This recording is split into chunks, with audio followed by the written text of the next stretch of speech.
দক্ষিণ দিনাজপুর জেলার কুশমন্ডি ব্লকের দক্ষিণ সিংতোর এলাকায় অঙ্গনওয়াড়ি কেন্দ্রে মাতৃদুগ্ধ সপ্তাহ পালন করা হলো মঙ্গলবার।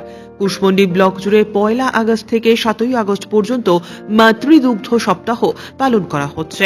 এই বিশেষ কর্মসূচিকে কেন্দ্র করে দক্ষিণ সিংতোর অঙ্গনওয়াড়ি কেন্দ্রের শিশু গর্ভবতী মহিলাদের নিয়ে শোভাযাত্রা করা হয়। এ বিষয়ে অঙ্গনওয়াড়ি কর্মী সাইনুর খাতুন জানালেন,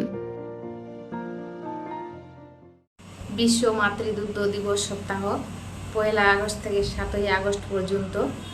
আজ 6 তারিখ মঙ্গলবার। আজকে আমার সেন্টারের মায়েদের নিয়ে আমি বিশ্ব মাতৃদুগ্ধ দিবস উপলক্ষে আলোচনা করলাম। তাদেরকে বললাম তারা যেন অবশ্যই বাচ্চা হওয়ার সঙ্গে সঙ্গে 1 ঘন্টার মধ্যে মায়ের বুকের দুধ খাওয়ায়। অন্নপ্রাশনের পর বাইরের খাওয়া তো খাওয়াই, তার সঙ্গে যেন অবশ্যই অন্তত 2 বছর মায়ের দুধ খাওয়ায় এবং সবশেষে বাচ্চা ও মাদের নিয়ে রেলি করলাম। Bureau report, news today.